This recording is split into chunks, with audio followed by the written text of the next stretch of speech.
Hola, bienvenidos a un episodio más de Elemental, el show de pensamiento matemático. No puede ser, ¿eh? No puede ser. Hey, ¿pero qué pasa? ¿Todo bien? Es mi tía otra vez mandando montones de videos de conspiraciones al chat familiar. No puede ser, de verdad. Ay, Ernesto, me asustaste horrible. Todos tenemos una tía que manda mensajes catastróficos. ¿Y ahora de qué se trata? ¿Videos reales de duendes o hadas? ¿El charlatán que dice predecir terremotos? ¿Los terraplanistas? Uf, no. Por lo visto esta vez es algo nuevo, ¿eh? Videos de gente lo más rara, como con tono de mentira para negar uno de las mayores hazañas del Homo sapiens, el viaje a la luna, ¿crees? Sí. Están apareciendo por montones. A lo mejor es porque en 2019 se cumplieron 50 años de la histórica primera visita a nuestro querido satélite y bueno, se pusieron lunáticos. Súper lunáticos. Mira nada más esta joya. ¿Ves? La luna no existe, es una proyección de la Matrix que nos controla. ¿De dónde sacará mi tía estas cosas? Ya no sé qué hacer con ella, de verdad. Tengo una idea. ¿Por qué no le llamas y le dices que ponga el programa? Seguro cuando escuchen a nuestros especialistas va a cambiar de opinión. Qué buena idea, elemental, amiga, ¿eh? Ay, la luna, nuestra compañera celeste. ¿Cuántas historias e hipótesis hemos hecho para tratar de explicar su origen y destino? ¿De qué está hecha? ¿Cómo y cuándo se formó? ¿Cómo influye sobre la Tierra? Bueno, tía, ya deja el teléfono y prenda elemental. Vamos a hablar sobre la luna. Nuestro primer invitado nos explicará todo. Tía. Hola, ¿qué tal? Estamos con el doctor Daniel Flores del Instituto de Astronomía de la Universidad Nacional Autónoma de México. Doctor Flores, ¿cómo está? Hola, buen día. Pues muy bien. Estamos en esta cuestión de la pandemia, pero pues trabajando. Trabajando, y es un honor para nosotros tenerlo aquí. Mi primera pregunta, doctor Flores, es ¿cómo se formó la luna? Bueno, se formó, hay varias hipótesis, pero hay que pensar que el sistema solar se formó de la contracción de una nube molecular. Esta nube molecular, al ir contrayéndose, se formó un disco y dentro de ese disco gradualmente se fueron formando los planetas y en el centro el Sol. Entonces, posiblemente la Luna pudo haberse creado junto con la Tierra, formando un sistema binario, algo parecido a lo que pasaría con Júpiter y sus pequeños satélites. Pero hay otras hipótesis en el cual, digamos, se piensa que la Luna, al estar formándose cerca de la Tierra, llegó casi como una captura, o sea, llegó un momento determinado que al pasar cerca de la Tierra quedó capturado por la fuerza de gravedad de la Tierra. La otra es que al estar formándose la Tierra hubo una gran colisión con un objeto del tamaño de Marte y que al chocar con la Tierra hubo un gran cataclismo y se formó el sistema Tierra-Luna. Hay otras hipótesis más, pero estas son las más relevantes y hay que considerar que la edad de la Tierra y de la Luna son más o menos similares, del orden de 4.500 millones de años. Ok, y este sistema binario, ¿no? De la interacción Tierra-Luna, ¿qué tanto afecta la Luna sobre la Tierra en cuestiones de la fuerza de gravedad que existe en la Tierra? Claro, o sea, obviamente la interacción Tierra-Luna es permanente, es constante, y la fuerza de atracción gravitatoria crea un campo gravitacional. Este campo o esta fuerza gravitatoria produce las mareas en la Tierra. Nosotros como seres vivos que vivimos en la Tierra y somos producto de la evolución de la materia en el sistema solar, también nosotros sentimos esta acción gravitatoria de la Luna. Claro. Doctor Flores, siempre le he querido preguntar esto. ¿Por qué siempre sentimos que vemos la misma cara de la Luna siempre que vemos a la Luna? Sí, es muy interesante la pregunta.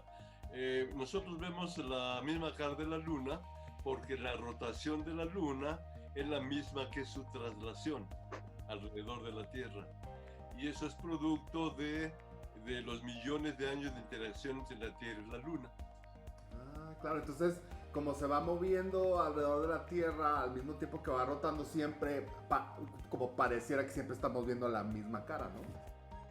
Claro, y tenemos la idea de que la Luna no rota, no. O sea, rota al mismo tiempo que su traslación en torno a la Tierra. Ah, qué interesante. ¿Cuál es la distancia de la Luna con la Tierra y cómo es que ustedes la miden? Bueno, hay muchos métodos para medirla. Quizá uno de los más novedosos surgen a partir de la llegada de los astronautas a la Luna, que dejan ahí una pantalla y con rayos láser constantemente se está midiendo la distancia entre la Tierra y la Luna. Y también hay otros métodos de radar y otros métodos de emisión de luz y reflexión en la superficie de la Luna. Pero debemos considerar que la órbita de la Luna en torno a la Tierra es una elipse y tiene una distancia máxima del orden de 4.004 kilómetros. Tiene una distancia mínima del orden de 360.000 kilómetros. La diferencia entre el máximo y el mínimo de distancia es del orden de 45.000 kilómetros aproximadamente, pero es suficiente para sentir la acción gravitatoria como en las mareas. Ah, interesante. Cuando nosotros vemos las fotografías o las caricaturas de la Luna, la primera característica que siempre ponen son los cráteres, ¿no? Que tiene la Luna. ¿Cómo se forman estos cráteres en la Luna? Es muy interesante. Lo que ocurre es que los cráteres ahora sabemos que es de impacto de meteoritos sobre la superficie de la Luna. Pero antes de la llegada de los astronautas a la Luna, se pensaba, había un gran conflicto entre geólogos, astrónomos, geofísicos, en el que se pensaba que eran producto de erupciones volcánicas en la superficie de la Luna. Resulta que en esa época, cuando llegan los astronautas a la Luna, se estaba preparando también un laboratorio lunar por la NASA, por Estados Unidos, en el que se iban a medir, se iban a, digamos, ver las propiedades químicas de las rocas que iban a traer los astronautas. Entonces hubo un suceso en 1969 que es la caída del meteorito Allende, y el primer objeto que se estudió en este laboratorio lunar fue el meteorito Allende, que cayó en Chihuahua en 1969. Entonces se descubre que el meteorito Allende tenía una edad de 4.500 millones de años o un poquito más. Y entonces esto dio la idea de que entonces la Luna podía tener, o sea, los cráteres de la Luna pudieran haber sido producidos por impactos. Y gradualmente se ha entendido más la edad de la Luna, las propiedades de la superficie de la Luna, se han analizado esas rocas y entonces la conclusión es que los cráteres se forman por impactos de rocas que caen en la superficie de la Luna. Qué interesante. Vemos también fotografías de cuando llegó el hombre a la Luna, ¿no? Y vemos a este astronauta, es muy famosa esta imagen. ¿Cómo es la fuerza de gravedad ahí en la Luna? Pues la fuerza, al observar el brinco de los astronautas, es un brinco largo. Entonces, desde el punto de vista de la física, desde el punto de vista de la interacción gravitatoria, la fuerza de gravedad de la Luna es más o menos 2/10 de la fuerza de gravedad de la Tierra. Entonces, esa es la razón por la cual los astronautas pueden brincar grandes distancias en la Luna. Así es. Pues qué interesante todo lo que nos platica, doctor Flores. Muchas gracias por su tiempo y nosotros continuamos en Jóvenes en TV. La Luna es, junto al Sol, el objeto celeste que más ha cautivado al ser humano. Pues cómo no, si es tan bonita. ¿Quién sabe quién habrá sido el primero en fantasear con visitarla y explorarla, no? Ay, es difícil saberlo con certeza, pero seguro ocurrió hace muchísimo tiempo. La Luna nos fascina de tal manera que le hemos dedicado desde poesías, canciones hasta artículos científicos. Elemental. Y entre el montón de relatos escritos que hablan sobre la exploración lunar, hay uno que es mi favorito desde que era niña. Se llama De la Tierra a la Luna y fue escrito en 1865 por el gran novelista francés Julio Verne. Uy, se ve bien buena onda, don Julio, ¿eh? Pero ¿por qué dices que es tu relato lunar favorito? Porque varias de sus descripciones de aquel viaje fantástico son tan acertadas que parece que estuviésemos leyendo la narración de una misión actual. Y eso que fue escrito casi 100 años antes de la llegada del Apolo a la Luna. Uy, órale, suena como una profecía. Otra cosa muy interesante es que menciona algunas cifras científicamente correctas y muy importantes para llegar a la Luna, tanto en la novela como en la realidad: la velocidad de escape. ¿Velocidad de escape? Pues ¿quién nos iba persiguiendo? ¿Por qué tanta prisa, Dimara? Vamos con un experto para que nos explique y nos cuente más sobre este interesante tema. Hola, ¿qué tal? Estamos con el doctor Alejandro Fara del Instituto de Astronomía y del Programa Espacial Universitario de la Universidad Nacional Autónoma de México. Alejandro, ¿cómo estás? Muy bien, feliz aquí de nuevo en casa con ustedes. Excelente, qué gusto tenerte aquí con nosotros. Mi primera pregunta, Alejandro, es ¿qué es la velocidad de escape? Bueno, la velocidad de escape la tenemos que imaginar como la velocidad mínima para escapar de la atracción gravitatoria de un cuerpo masivo. Es tal que esta velocidad permite, por ejemplo, en el caso de la Tierra, que un objeto no se detenga. Entonces empieza a alejarse y si tiene esa mínima velocidad, logra romper ese lazo invisible de la fuerza de atracción gravitatoria. Eso quiere decir que se iría alejando constantemente y no volvería a regresar hacia la Tierra. Y las velocidades de escape me imagino que son diferentes en los planetas, dependiendo de qué planeta estemos. ¿Qué nos podrías platicar al respecto? ¿Cómo se compara una con la otra dependiendo del planeta? Bueno, la velocidad de escape tiene que ver completamente con la atracción gravitatoria y eso implica con la masa de los objetos. Por ejemplo, si pudiésemos pararnos en el Sol, necesitaríamos una velocidad de escape mínima de 617 kilómetros por segundo. Esa tendría que ser nuestra velocidad inicial. Para que nos demos una idea, aquí en la Tierra necesitamos tener una velocidad inicial de al menos 11.2 kilómetros por segundo. O sea, estamos hablando de más de 50 veces la velocidad de escape de la Tierra es la del Sol. Y así es diferente dependiendo de la masa. Por ejemplo, en Marte es de 5 kilómetros por segundo, en la Luna tan solo de 2. Y bueno, si así vamos extrapolando la masa del objeto, resulta que, por ejemplo, en un agujero negro, ya cuando uno está en el horizonte de eventos, pues la velocidad de escape es superior a la de la luz. Y justo por eso no sale ni siquiera la luz de los agujeros negros. ¡Wow! ¡Qué interesante! ¿Qué pensamiento matemático, qué matemáticas hay de por medio a la hora de calcular estas velocidades de escape? Bueno, un genio, estamos hablando de genios todo el tiempo, Isaac Newton, él desarrolló por primera vez esta ecuación de la atracción gravitatoria. Si nosotros agarramos esa ecuación y la igualamos con el peso, con la masa por la gravedad de una persona, las equiparamos, hacemos algunos despejes matemáticos y después tomamos la velocidad, la energía cinética, la fórmula, y las comparamos, es ahí donde viene la velocidad de escape mínima de los cuerpos. Al hacer el despeje, incluyendo las masas de los dos objetos, podemos lograr calcular esta velocidad de escape. Que bueno, lo repito, en el caso de la Tierra, para cualquier persona que esté parada en ella y quiera salir, pues tendría que brincar mínimo a una velocidad de 11 kilómetros por segundo. Exactamente. ¿A quién se le atribuye la velocidad de escape? Es decir, ¿quién fue el que la postuló por primera vez? Bueno, Newton desarrolló, como ya sabemos en esa historia ficticia de la manzana que cae de un árbol y le pega en la cabeza a Newton y que se le ocurre la famosa ecuación de la gravedad.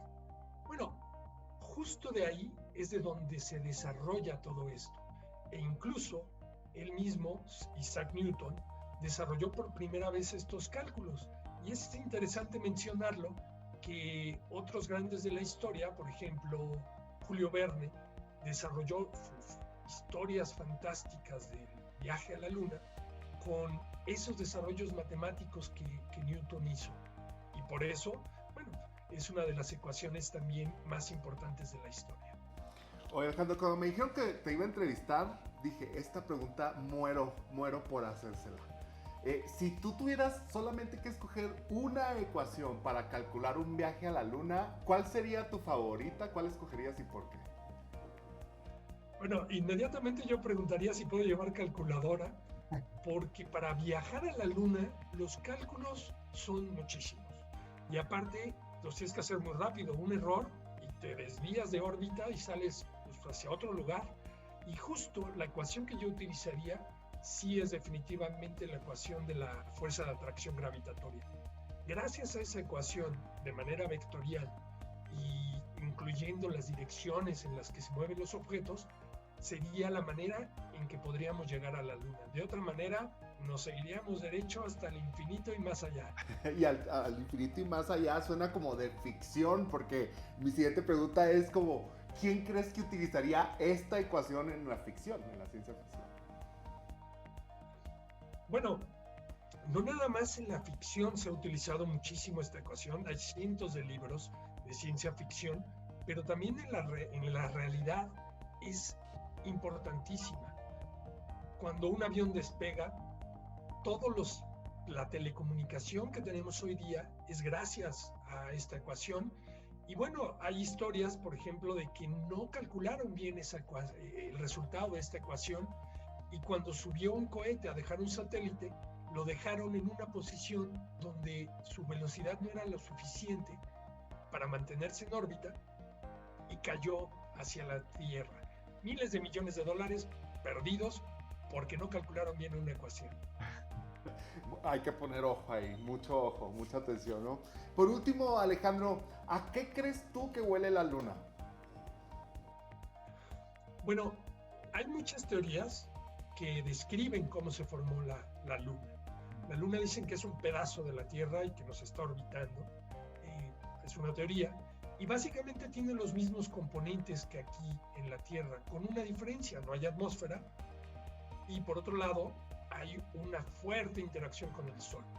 Y bueno, esto no lo digo yo, pero lo dicen los astronautas que han podido estar por ahí y que se impregnan del polvo lunar. Dicen que huele a pólvora. Huele a pólvora, exactamente. Alejandro, qué interesante lo que nos platicas. Muchísimas gracias por tu tiempo. Espero que nos volvamos a ver en otro programa. Y nosotros continuamos en Jóvenes en TV. O sea que podríamos considerar que los viajes espaciales son una batalla contra la gravedad. Si lo que quieres es abandonar un planeta, pues sí. Pero una vez en el espacio se puede utilizar a favor para ganar velocidad. Por lo que entendí entonces, la famosa velocidad de escape depende principalmente de la masa del cuerpo celeste en el que estemos, ¿verdad? Elemental, aunque en el caso de los planetas hay otro factor importante, la densidad de su atmósfera, que entre más grande es, funciona como un freno debido a la fricción. Eso explica tanta diferencia ¿De qué estás hablando? de las velocidades de escape. Mira, si para escapar del campo gravitatorio de la Tierra necesitamos alcanzar una velocidad de 11 kilómetros por segundo, en Marte es de 5 kilómetros por segundo y en la Luna baja hasta 2.4 kilómetros por segundo. Coincido con lo que dices. Y hablando de abandonar la Tierra, ese es precisamente el talón de Aquiles de la novela de Julio Verne. ¿Por qué? ¿Se equivocó en el cálculo? No. La velocidad de escape es correcta, pero la forma en que los personajes de la novela la alcanzan es imposible de utilizar sin hacer papilla a los astronautas. Ah, sí, el cañonzote gigantesco. Ese mero. Pero ¿cómo no iba a funcionar si es igual a lo que hacen los hombres bala en el círculo, pero a lo bestia? No precisamente. Si se intentara propulsar una nave espacial de la misma manera que se hace con una bala de cañón, el cuerpo de los tripulantes se vería sometido a la implacable fuerza de la gravedad. El cuerpo humano es capaz de resistir hasta unas 3 veces la fuerza de gravedad terrestre, lo que también se conoce como 3G. Una persona con mucho entrenamiento puede soportar hasta 5G durante unos segundos antes de desmayarse. A un par de decenas de veces la gravedad terrestre se presentarían daños irreversibles en varios órganos. ¿Y cuántas Gs alcanzan en una nave de estas balas? Agárrate, nada más y nada menos que unas 17,000 G. No, pues sí, papilla a los astronautas. No es lo mismo acelerar poco a poco hasta alcanzar la velocidad necesaria que hacerlo de golpe. Elemental. Ahí está la cuestión. La propulsión es clave para la exploración espacial. Vamos con nuestro tercer invitado para que nos cuente todo sobre la propulsión. Hola, ¿qué tal? Estamos con el doctor Jorge Ferrer Pérez, de la Unidad de Alta Tecnología de la Facultad de Ingeniería de la Universidad Nacional Autónoma de México. Doctor Ferrer, ¿cómo está? Muy bien, un gustazo estar el día de hoy con ustedes. Muchas gracias por la invitación. El gusto es nuestro. La primera pregunta es, ¿cómo ha evolucionado los sistemas de propulsión en la exploración espacial a través de los años? Claro, fíjate que nosotros podríamos remontarnos desde 1232 en que China descubrió la pólvora como uno de los elementos básicos para poder entender cómo fue la propulsión. Ellos pues elaboraron a través de la pólvora lo que son los primeros cohetes muy rudimentarios, tanto para esparcimiento como un arma. Y al pasar de los años, pues este principio se fue aplicando y evolucionando. Nos podemos referir mucho a lo que sería a inicios del siglo XX, donde personajes tanto de Estados Unidos como de la extinta Unión Soviética y Alemania comenzaron a poner ciertos ladrillos para fabricar estos nuevos artefactos llamados cohetes. En particular en la Segunda Guerra Mundial fue un gran escenario donde los cohetes B1 y B2 que se utilizaron como armas fueron los primeros instrumentos elaborados para tal fin en la era moderna. Fueron la base para lo que fue el programa espacial de la NASA. También se ocuparon elementos para lo que fue el programa espacial soviético, ¿no? A partir de ahí, la cohetería moderna incorpora muchos de estos elementos para la parte de los grandes cohetes para poner satélites y también para desarrollar lo que es la propulsión para satélites o naves espaciales, que son estos vehículos que ya se encuentran allá arriba. Entonces, ha sido una evolución en estos últimos 100 años de mucha importancia para la exploración en el sentido de la propulsión. Y en la actualidad específicamente, ¿cómo son los sistemas de propulsión? Podemos tener, hay una división para poder entender los sistemas de propulsión, ¿no? El sistema de propulsión lo puedes dividir, depende del autor, en tres grandes ramas, ¿no? Lo que sería la propulsión a base de luz, que es la parte fotónica, la propulsión correspondiente a naves espaciales y la propulsión correspondiente a todo lo que son utilizar el viento solar. Entonces, yo me enfoco en la parte de naves espaciales, yo la puedo dividir entre térmica, eléctrica y nuclear, y a su vez, dependiendo del objeto que yo quiero propulsar o empujar, es el tipo de propulsión que yo voy a ocupar. Por ejemplo, para los cohetes, yo puedo tener propulsión usando combustible líquido, sólido o una combinación. Para la parte de un satélite que ya se encuentra en el espacio, yo puedo tener propulsión eléctrica, puedo tener algo de propulsión gas frío, puedo tener algo de propulsión química, ¿no? Entonces, mucho depende qué es lo que yo quiero mover. Y en base a eso, escoger la tecnología que nos va a ayudar. Y ahorita que hablamos un poco como del pasado y el presente, ¿cómo ves el futuro de los sistemas de propulsión? ¿Qué research, qué investigación se está haciendo al respecto? Fíjate que esta es una gran pregunta, incluso un documento que nos sirve mucho de guía para saber hacia dónde vamos es el famoso Taxonomy que publica NASA todos los años. Y este año, que es lo que ellos en el 2021, agrupa cuatro grandes grupos, lo que sería la propulsión química, que se refiere a todo lo referente a los cohetes, que puede ocupar diferentes tipos de combustible, la propulsión eléctrica, que es enfocado a la parte de naves espaciales ya fuera de lo que sería la atmósfera, la propulsión para la parte aeronáutica, cómo yo puedo tener nuevos motores para aeronaves, y la propulsión avanzada, que son estos nuevos tecnologías que se quieren ocupar para misiones ya muy particulares, ¿no? Entre las que están, por ejemplo, las velas solares que les platicaba hace rato, propulsión térmica nuclear, etcétera, ¿no? Entonces, sí se ve unos avances notables en estas cuatro redes. Súper bien. Y nosotros cuando vemos en la tele, ¿no? En las plataformas digitales, vemos los lanzamientos de los cohetes, ¿no? Siempre nos preguntamos, ¿cuánta energía se necesitará para combatir a la gravedad y poder salir? Claro. Hice un pequeño cálculo para ilustrar la cantidad de energía que necesitaríamos. Para la velocidad de escape, que es esta velocidad que nosotros debemos de superar para salir de la Tierra hacia el espacio, es más o menos de 11 kilómetros por segundo, más o menos, ¿no? Ahora, imagina el siguiente escenario.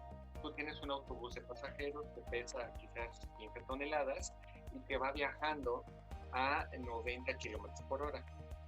Tienes energía como una cantidad de referencia. Ahora, imagínate un cohete de 750 toneladas con una velocidad de 11 kilómetros por segundo. Entonces, la energía que yo necesitaría para poner un cohete con su satélite en órbita sería equivalente a 10 millones de camiones. Entonces, eso nos da una excelente idea de qué tanta energía necesitaría. Ok, doctor Ferrer, ya sabemos la energía que necesitamos para salir al espacio. Y una vez que estamos en el espacio, ¿cómo funcionan ahí los sistemas de propulsión? Depende de la tecnología de propulsión que tú ocupes. Para entender lo que es la propulsión, por ejemplo, en tierra como un proceso físico, necesitamos tomar en cuenta que necesitamos de un combustible y de una cantidad de aire para realizar la llamada combustión. Y en base a eso, esta combustión va a revelar energía térmica que será usada para empujar el cohete hacia la atmósfera.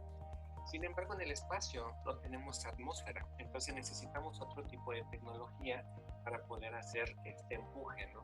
Claro. Para eso, por ejemplo, una de las ramas que tienen mayor desarrollo actualmente es la llamada propulsión eléctrica.